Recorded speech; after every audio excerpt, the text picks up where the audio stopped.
So, hi! Dito na naman tayo sa panibagong episode. Dito ang aking third episode. So, let's talk about learning. Kailan ba tayo matatapos matuto? Pagkatapos pa ng school natin?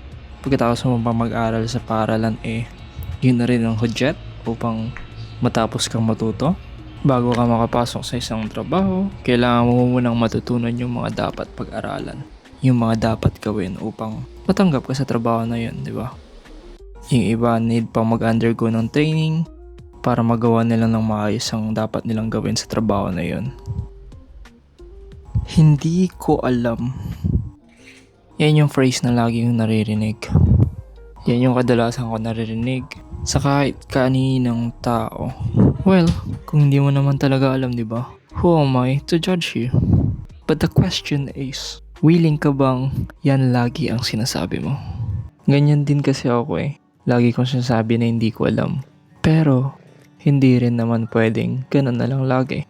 Kaya I decided na ibahin yung ganyang mindset. Ganyan din ako noon, especially sa pagdadrive. Wala talaga akong interest sa pagdadrive Natuto lang talaga ako mag-drive ng after ng pandemic. May sasakyan. And nandyan si tito ko na willing akong turuan. And sa una, hindi siya madali sa totoo lang. Laging nag-i-stall, laging namamatayan. And hanggang sa nakabisado ko na siya.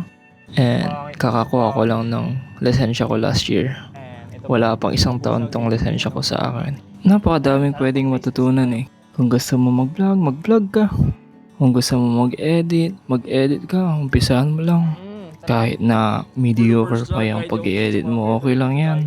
Sa una lang naman talaga yan Sa una lang mahirap, pero pag nalagpasan mo na yung hardship na yan, magiging madali na lang lahat yan. Magiging smooth na lang, and hanggang sa ma-enjoy mo na yung ginagawa mo. Learn a new hobby, learn to control your emotions. Ang dami mong pwedeng matutunan sa totoo lang. Manood ka sa YouTube, magbasa ka, magtanong ka sa mga bihasa. Napakadaming way para matuto. Kaya ewan ko na lang kung sabihin mo pang hindi mo alam. Kaya palitan mo na yung paulit-ulit mong sinasabing hindi mo alam. Magandang ipalit dyan is, paano to? O diba? Paano kaya to? Paano gawin to? Paano umpisahan to? Paano to? O diba? Mas maganda siyang pakinggan. Anyways, ayun lang.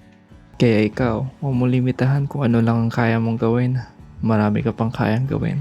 Umpisahan mo lang and keep on learning.